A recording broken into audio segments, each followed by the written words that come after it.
So out of the four arithmetic operations, addition and subtraction is shown here.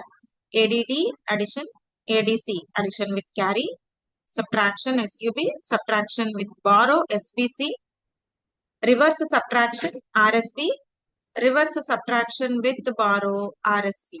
Okay, and logical comparison and data movement is also shown here. The other two arithmetic operations left out are multiplication and division. So let us see multiplication operands also, then we proceed for programming. Okay, these are the multiplication operations. So there are two classes of multiplication are here. One class will produce 32-bit results. The other class will produce 64-bit results. Because as we know, when I multiply two 32-bit numbers, you are expecting your result or the product should be 64-bit width, double width. Okay. So, but if you assume that my numbers are very small, so that the product can be fit in a lower 32-bit itself, then I can go by other class which will produce 32-bit results only. Okay, if you are sure about that your numbers are small, then I can go by 32-bit multiplication. If your numbers are large, your product exceeds 32-bit, then I should go by 64-bit results. Okay. Next, coming for 32-bit versions, which needs 2 to 5 cycles to execute.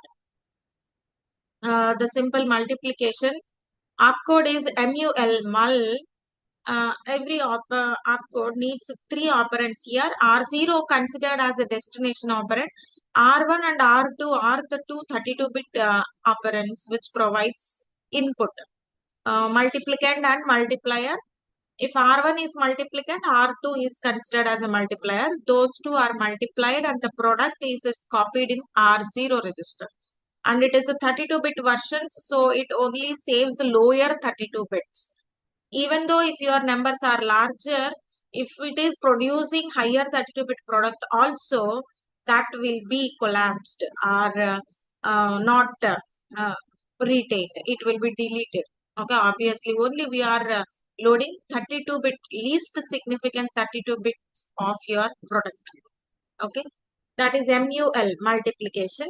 And now coming with MLA, which is nothing but multiply and accumulate. So here it is taking 4 operands where R0, first operand is considered as the destination and the next two are considered as a multiplicand and multiplier and the third one is added, accumulated. Okay. So R1 and R2 are produced and it is accumulated with another register value which is R3. That's why it is MLA. One multiplication and one arithmetic operation is combined in a single instruction, that is MLA. Okay. Now coming to the other category, 64-bit results that multiply instructions when we come. So which is used for both signed and unsigned versions. Because when I come with the 32-bit versions, where it only considers the lower half of your result, right? So assuming we are not taken care of a signed bit, which is the most significant bit, which comes as the upper half of your product. Okay, that we are not considering. So mainly this MUL and MLA are considered only for unsigned versions. If there is no signed component present in half lower part of your result. Okay, for that reason, if I have a 64-bit, which includes most significant bit in your product, so accordingly your number can be assigned or unsigned. So accordingly your numbers have to be multiplied properly. If my numbers are considered as signed numbers, then I have an option of using either U or S. U for unsigned multiplication, S for signed multiplication. And I need to use MULL. Double L stands for I am reserving 232 bits. Total product, 64-bit product I am reserving.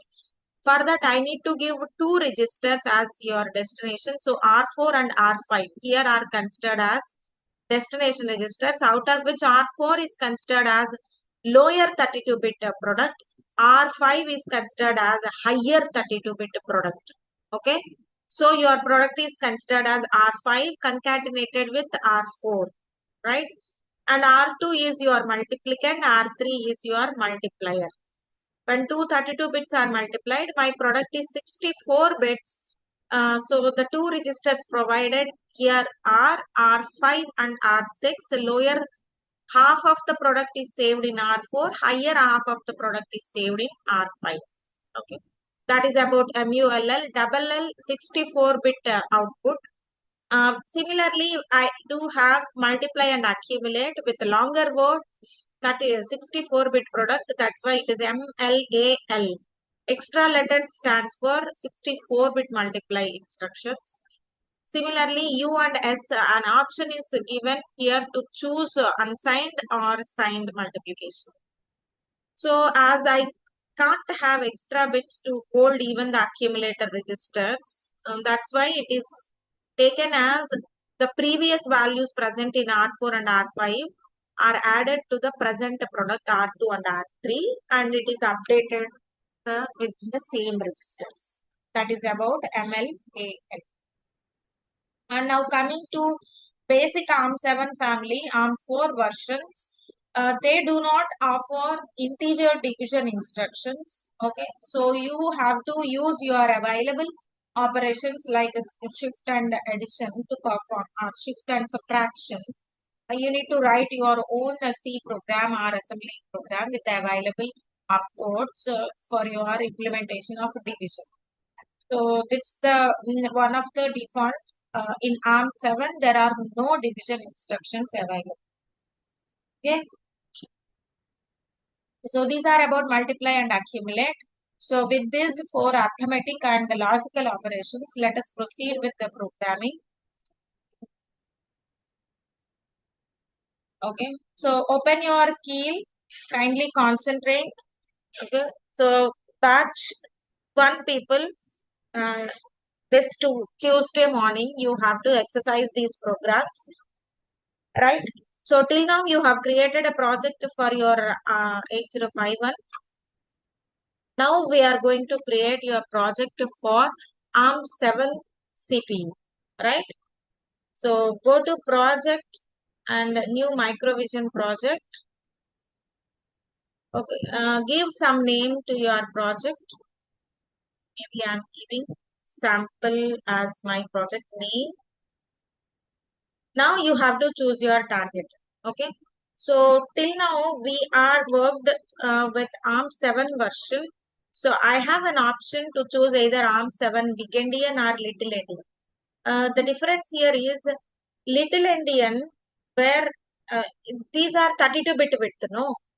Means every datum is 4-byte width. When I saved it in the memory, 4 bytes, it starts from which byte? Whether it is the lower significant byte or higher significant byte is occupied your first memory location. Accordingly, we have little endian addressing mode and big endian addressing mode.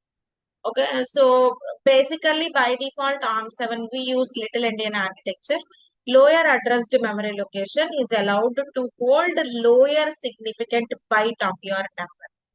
Okay, that is what little endian. Okay, when I take ARM7, it's just a CPU architecture. We cannot directly work with the memory. Okay, so to work with the memory, I have to use some uh, a, a, a CPU or nothing but a microprocessor which was built using this CPU architecture, or else any microcontroller which is built using based on this ARM7 TDMI architecture I have to consider.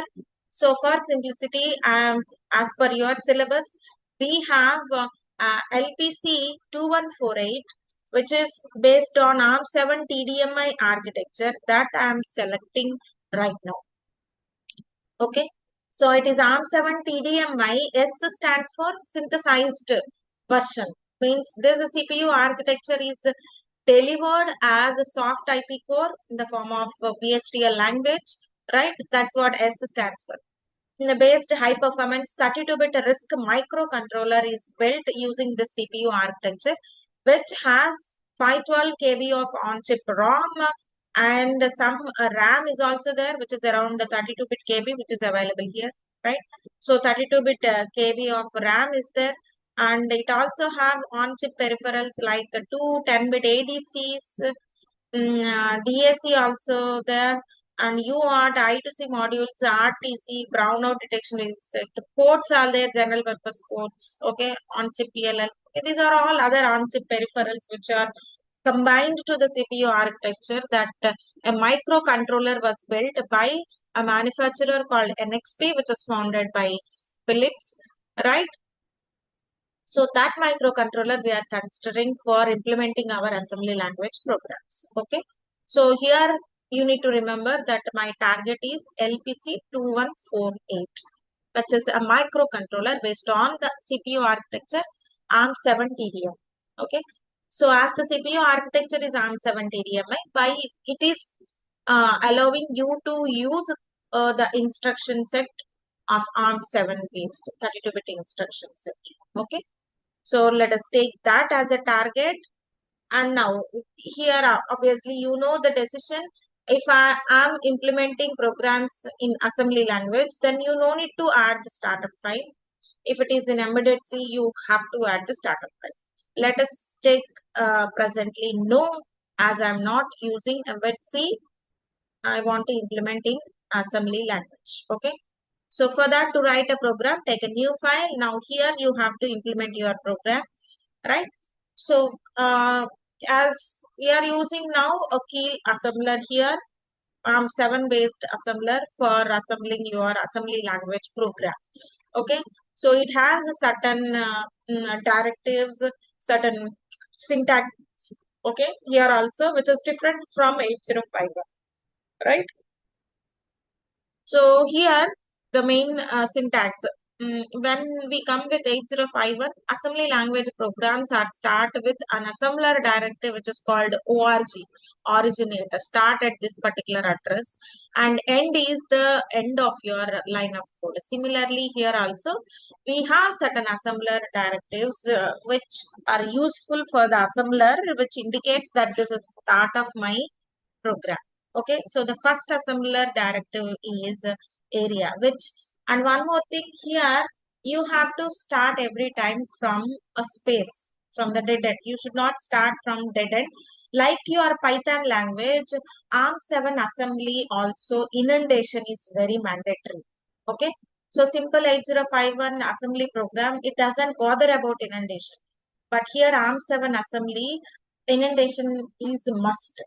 So as I have taken that every instruction format has opcode followed by destination register, comma, operand 1, which is one of the source register, and operand 2, maybe another source register. And these everything other fields are separated by like optional fields like comments, and we have a label field. Okay, so this is the basic assembly language syntax, right? So all the labels, if you have in your instruction, labels should start from dead end, and there is no semicolon after the label like this, which was there for 8051. Okay, for ARM7 programming, there won't be any semicolon, just space will be there, followed by your opcode. Okay, so always the first field is considered as a label. If label appears, we will provide. If there is no label, then you have to give some space or tab for that field itself. Considering that there is no field, even then you should not start from dead end. I cannot, if my instruction doesn't have a label field, so I should not start from dead end. Okay, as assuming there is a label, so you should give some space or tab. Okay, so this label field, it should be empty if there is no label for that particular instruction. That you need to keep in mind. Okay, and then followed by your opcode, space, your destination register, followed by operand 1, operand 2, and followed by comments. Okay, so this is the basic syntax. So before start of your code, okay, I should start, not start from dead end here. I should give a space or tab. and then it starts with the first assembly with a directive, that is what you mean area space. Okay, so area stands for the specific section of your code program. Okay, so as in my program I may have a segments related to different type of uh, lines. Okay, few lines may belongs to program, few lines may belong to your data. Likewise, okay. So area will define some section of your whole program. Okay. So now I want to define my code. So I'm giving some name to my code segment, code section. So that is as my code, which is an optional one.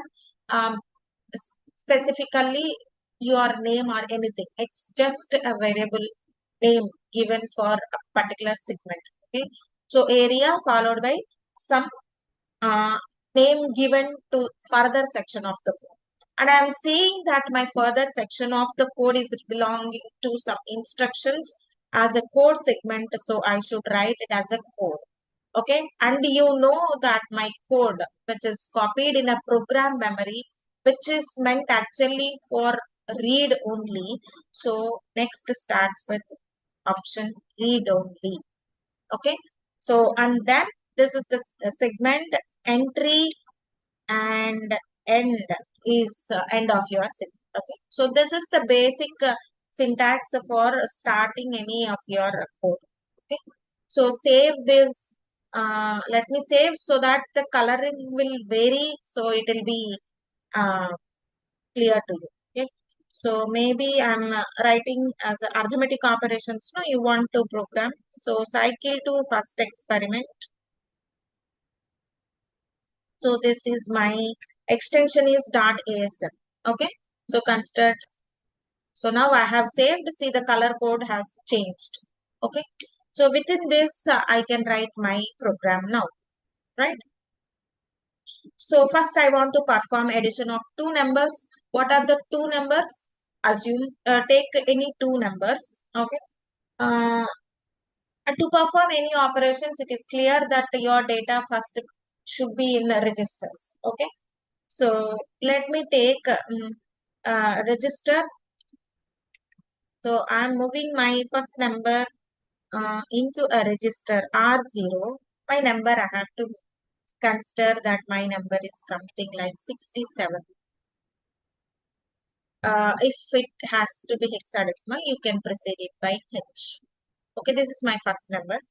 And let me take my second number as R1, precede it with some other value, maybe a simple number.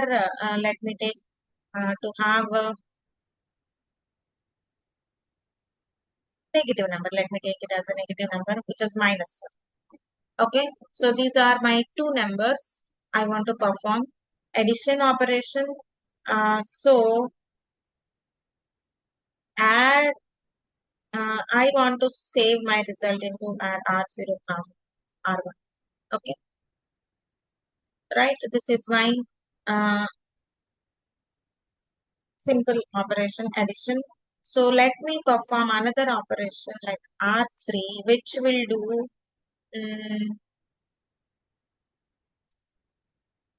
same with the S.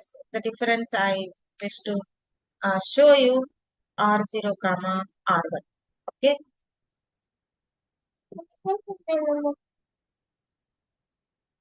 Okay, so let me check how to assemble this code. Let me explain you first. Okay, this is my code.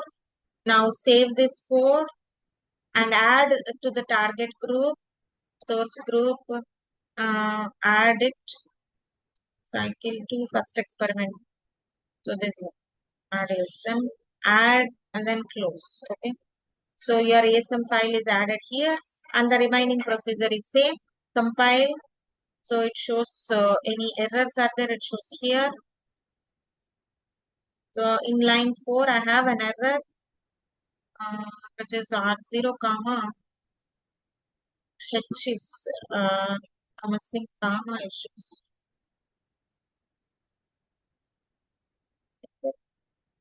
Let me check. Yes. So it is 67, not H letter. Okay.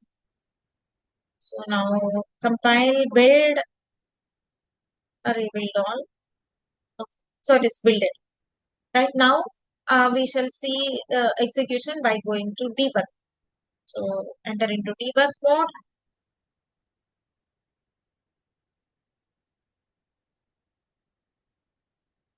So this is my debug. It's clear, right?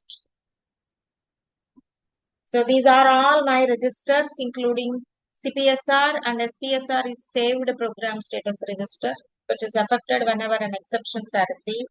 Present mode, this is current mode of operation, which is similar to user mode. Okay, so in CPSR, if you expand, I have NJET, CV flags, IFT, and mode control. Okay, so these are the mode control. This is CPSR format. You remember, you check back, right? So present PC is at 0. Okay, so this is my disassembly window. So this is my disassembly window. First instruction is move R0 comma something value. So it is coded in 32 bits and these are those 32 bits E3 A00067. If you want me to show how this code is loaded into program space, so here we have an option to view the memory. Go to memory and type the address 0. So it shows here. Okay. So 6700A0E3. Actual 32 bits of first instruction are E3, which is the highest, most significant byte. Next A00067. This is the lower byte. Okay. So lower byte is occupied in first. Okay. 0.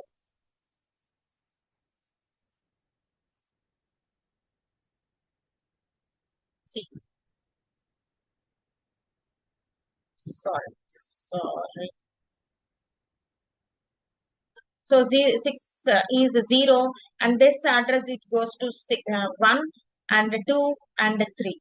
Okay. So that's why, as I mentioned, it is a little Indian architecture. Lower byte of your 32 bits are occupied in lower address. Higher byte is occupied for the higher address. Okay. That's why it is little Indian architecture. If I go with the big Indian, it will be reverse. 67 will not come here. It is just like E3 A00067 likewise. Okay. So higher address is occupied by lower byte. That is little Indian architecture. Okay. So that's how your instructions were there. Now when I proceed with execution, there's a single step and this is burst execution. So let me proceed with single step. So first register is loaded with 67 and then next is loaded with -1, which is nothing but MB FFF. Okay, 255 in 8-bit if it is unsigned. But in signed case, -1 is 2's complement of +1, all ones. We have even computed this in the theory. Okay, now when I add these two, your result is 66. Okay, so there is no effect in the flags, right? Flags are not affected because I haven't used S here.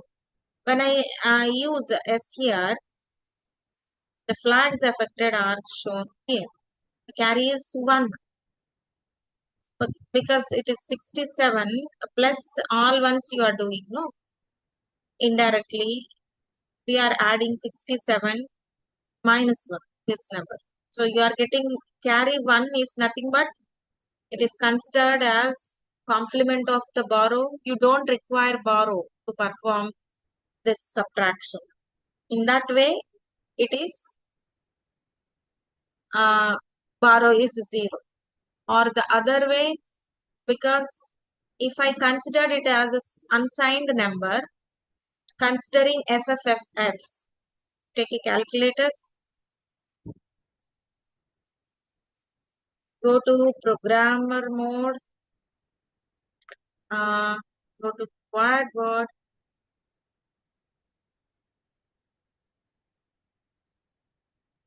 sorry,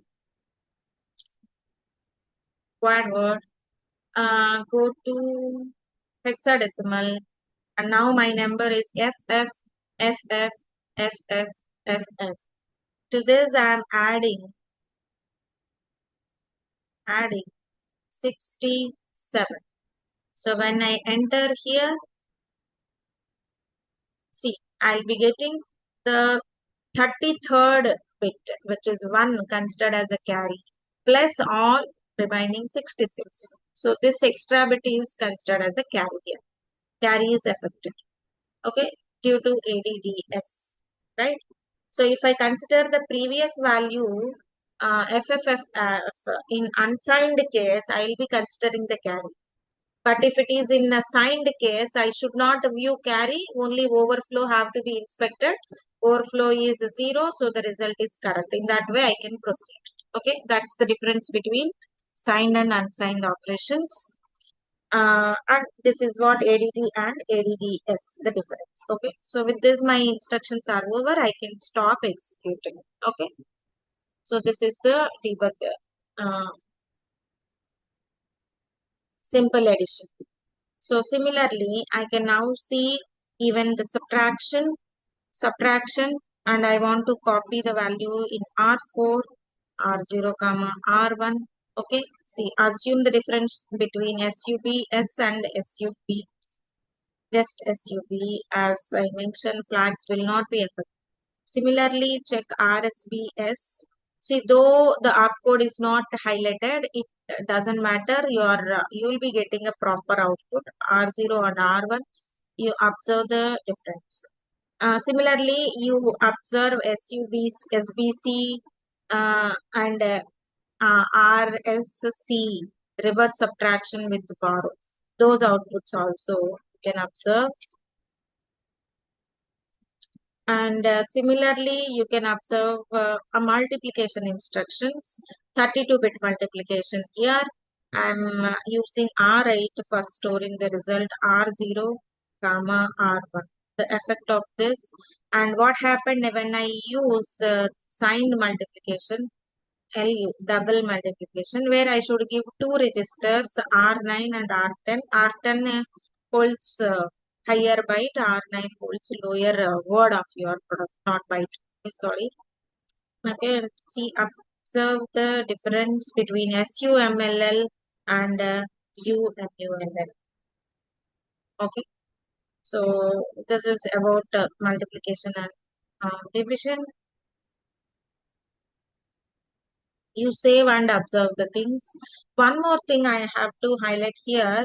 See, this is my number which I have taken just an 8-bit number. If let us suppose I want to take a 32-bit number, right?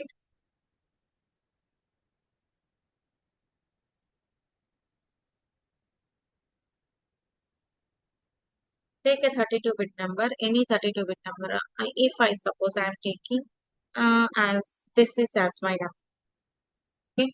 So when I check compilation, it is allowing, right? So let us suppose I am taking some other number that is not allowed. So 8 digits only, no? Okay, so it's not allowing.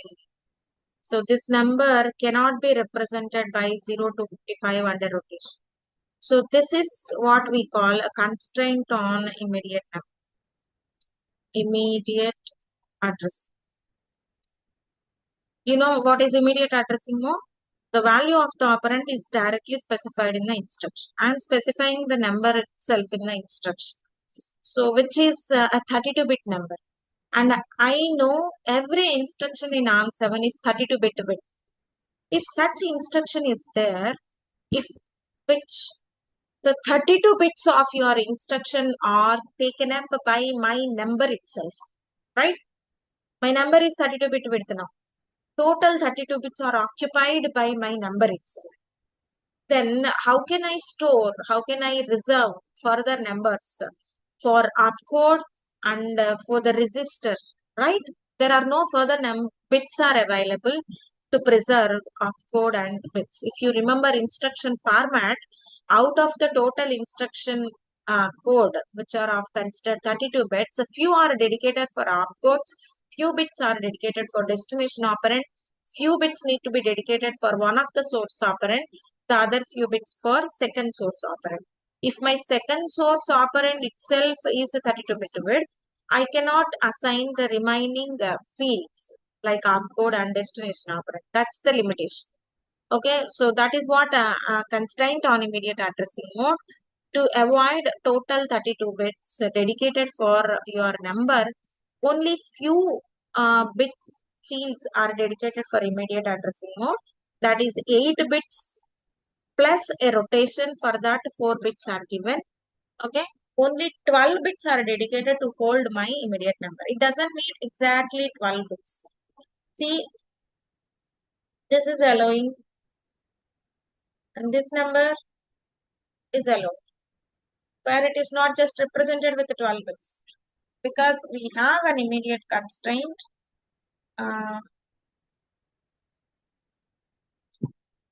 like this. Okay, so this is the immediate constraint. No ARM instruction can contain 32-bit immediate instruction. Okay, only 12 bits are used. How means the rule here, 8 bits are shifted by even number of bit positions to constitute your 32-bit. Least significant 8 bits, any 8-bit number is taken and it is rotated to shifted right side by even number of bit positions specified by further 4 bits.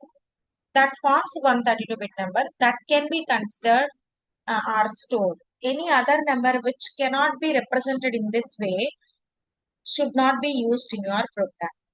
What are the numbers and what are the not unused or unusable? That you can get to know by just a trial and error.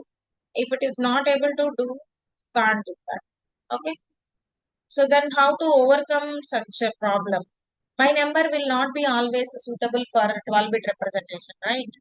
So then I should go by memory.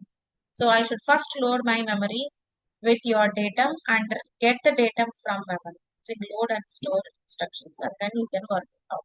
Okay, that is what how the immediate constraint can be overloaded using memory operands. Okay. So that we will see in the next class. So this is the basic simple program. And like this, I can specify few more programs as a list. I'll give it and I'll share for you.